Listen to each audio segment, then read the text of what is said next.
Good morning. आज हमें maths का एक्सरसाइज 1.2 पढ़ना है, क्लास 10। तो आज की क्लास हम शुरू करते हैं।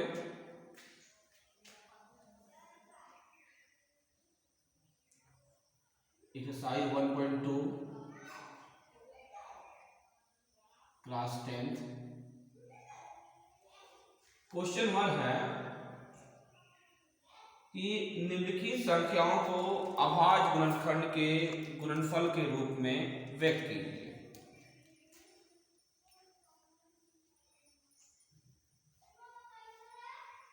अभाज्य गुणनखंड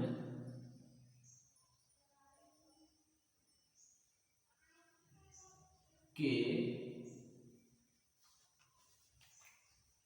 गुणनफल के रूप में व्यक्त कीजिए।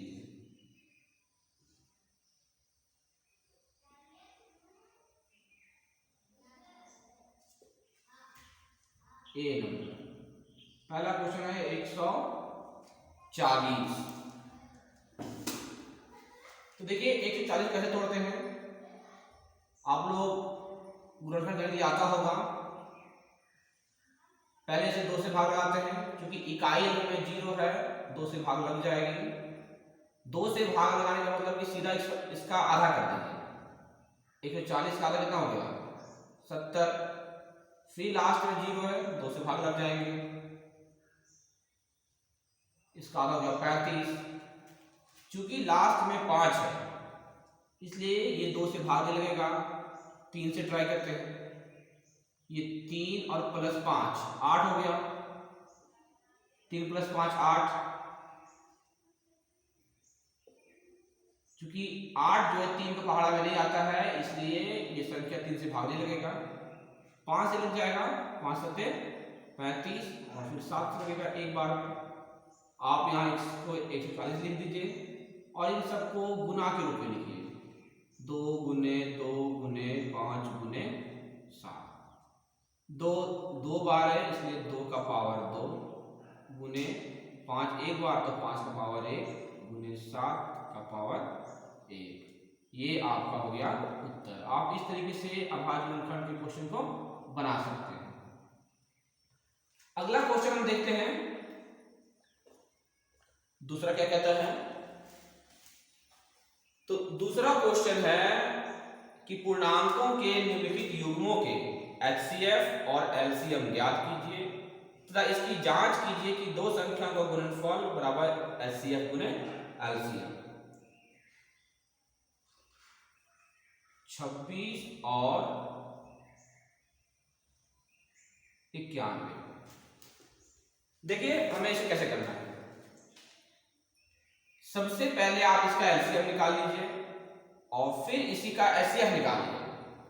उसके बाद LCM गुने HCF और बराबर देखना है कि दोनों संख्याओं का गुणनफल 26 और 91 का गुणनफल बराबर आता है या नहीं आता है। देखिए पहले LCM निकालते हैं इसका हम।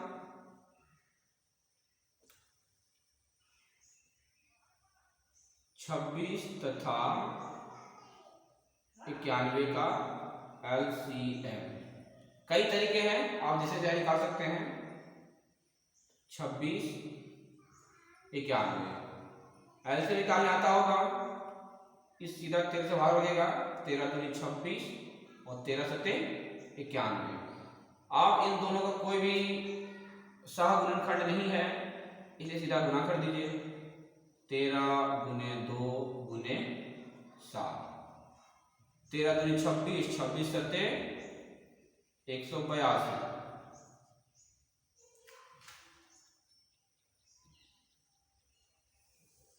इसी तरीके से आप इसका HCF निकाल दीजिए।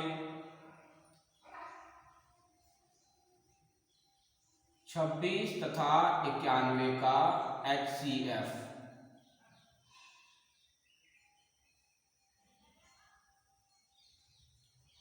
26 का आप गुणनखंड लिखिए, क्या क्या होगा?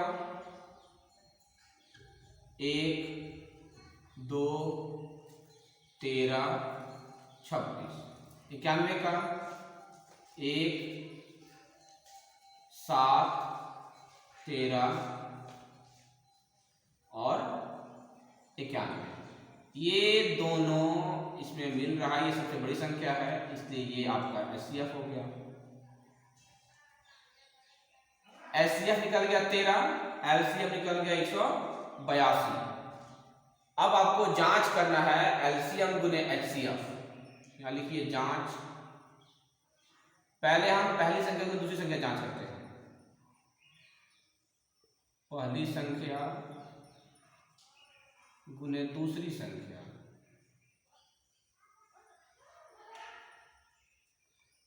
पहली संख्या कितना है? 26 और 91। 26 गुने 91। आप इसको गुना कर दीजिए।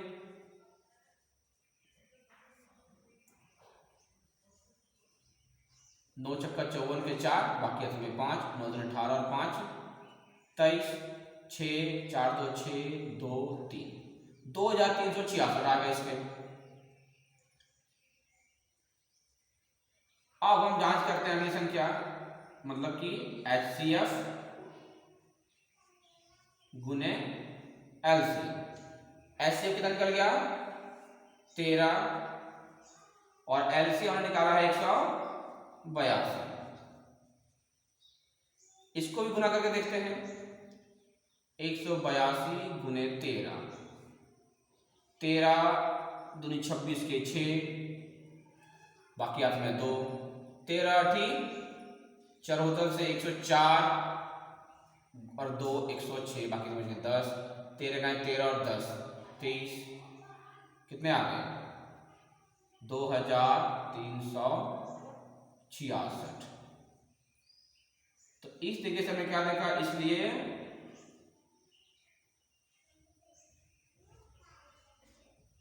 पहली संख्या गुने दूसरी संख्या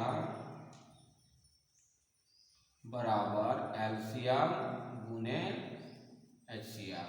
यदि आपका ये तरीका सही हो गया, इसका मतलब कि आपने जो बनाया एलसीएम और एचसीएफ वो सही है। लेकिन ये नियम सिर्फ दो ही संख्याओं में लागू होता है।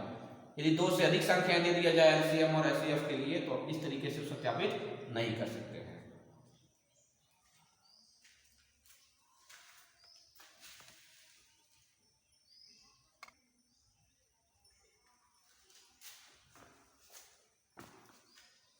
अगला क्वेश्चन हम लोग का है तीसरा, अभाज्य गुणनखंड विधि द्वारा निम्नलिखित पूर्णांकों के एचसीएफ और एलसीएम ज्ञात कीजिए। ध्यान रहे, अभाज्य गुणनखंड विधि नंबर 3,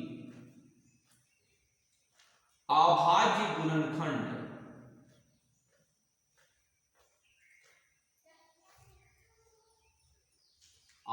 गुणनखंड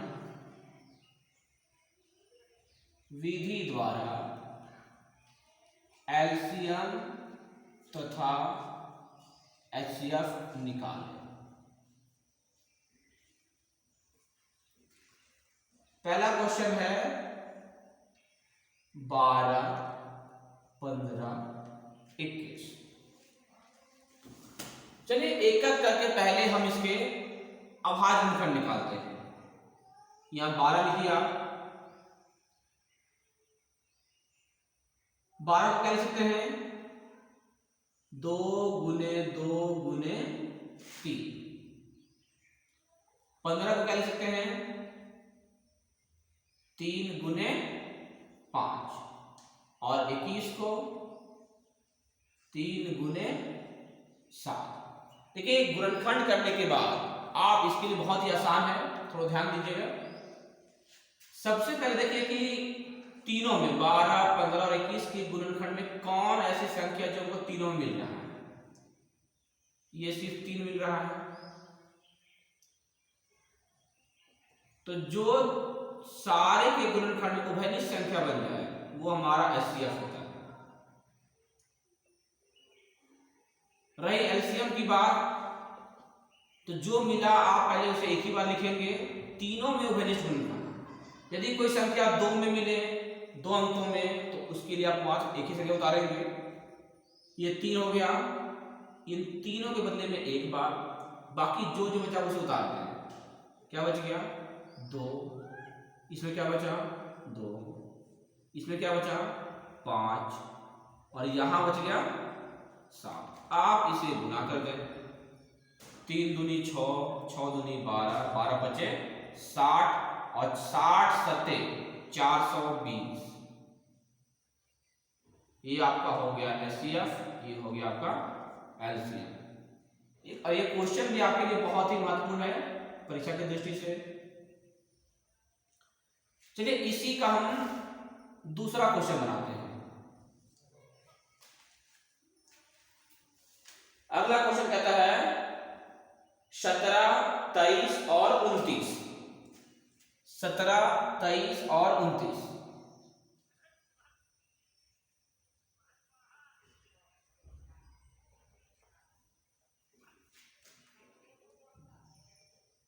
एक एक करके गुणनखंड लिखे आप, 17 का, 23 का, 29 का। तो 17 का गुणनखंड, चूंकि यह एक अभाज्य संख्या है, अब अभाज्य संख्या का एक और खुद के अलावा कोई भी गुणनखंड नहीं होता, इसलिए हम 17 को लिखेंगे 17 इंटू 1। 23 को लिखेंगे 23 इंटू 1 और 29 को लिखेंगे 29 इंटू 1।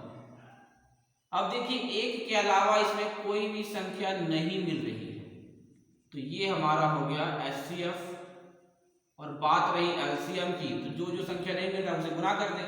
क्या क्या बच गया, 17 बच गया, 23 बच गया, 29 बच गया।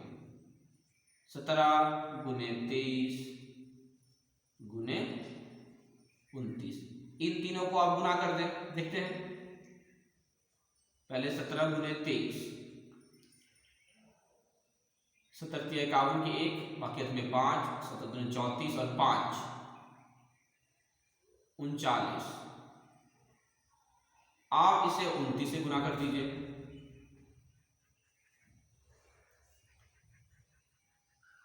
9 इक्याई 9, 9 9 81 के 1, बाकी में 8, 9 3 27 और 8 31।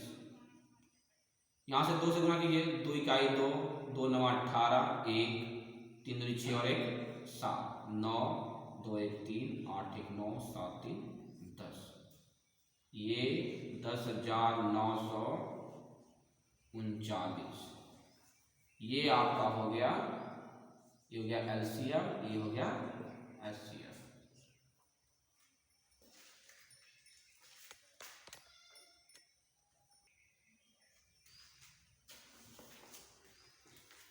देखिए अगला क्वेश्चन कहता है, चौथा क्वेश्चन,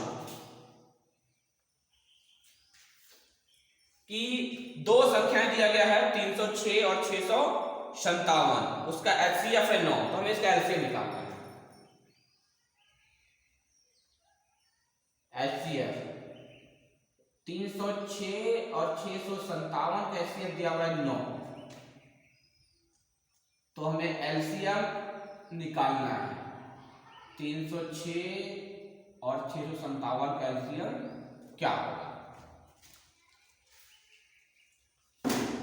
तो हमने आपको इसमें पहला क्वेश्चन बताया था कि पहली संख्या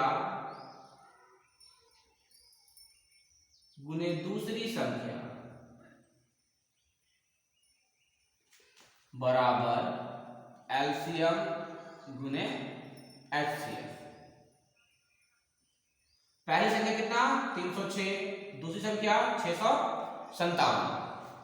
पहली संख्या 306, दूसरी संख्या 657। आप इसे गुना कीजिए, 306 गुने 657 बराबर एलसीएम नहीं दिया हमको, एलसीएम याद करना चाहिए, आप यहां इसे एलसीएम लिख दिए। और एचसीएफ कितना दिया हुआ है, एचसीएफ दिया हुआ है 9, इसलिए एलसीएम चूंकि निकालना है तो आप 306 गुने 657 और एचसीएफ का जो मान निकला आप उसे यहां से भाग कर दीजिए। देखिए 9 से भाग कीजिए, इसमें 6 और 3 9, 7 5 12 6 18 9 से कोई भी संख्या दोनों 306 और 657 भाग लग जाएगा। चलिए भाग लगाते हैं। कितना भाग? 306 तो 9 तिया 27, 3 बचा 6, 9 चौका 36। कितने बार में आया? 34 बार में आया। आप इसे यहां 34 लिख दीजिए। अब क्या बच गया? 34 गुने 657, इसको आप गुना कर दीजिए।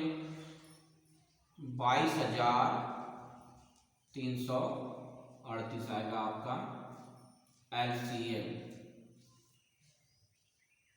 तो इस तरीके से आप और भी क्वेश्चन को सॉल्व कर सकते हैं। जैसे कुछ इसके फॉर्मूले हैं, जैसे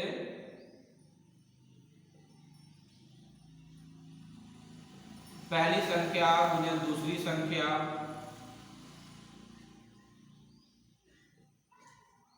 बराबर LCM गुने HCF।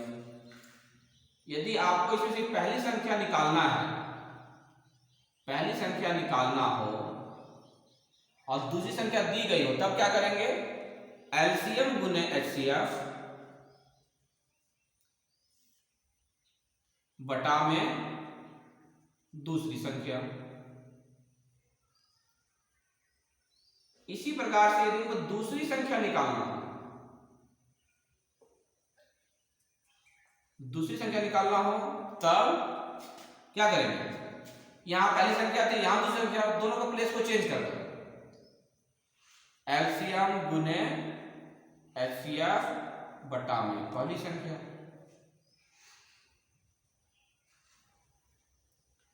तीसरा सूत्र, इसका चौथा सूत्र हो गया। यदि हमको LCM निकालना है तब क्या करेंगे? पहली संख्या गुना दूसरी संख्या और ये HCF आ जाएगा भाग में।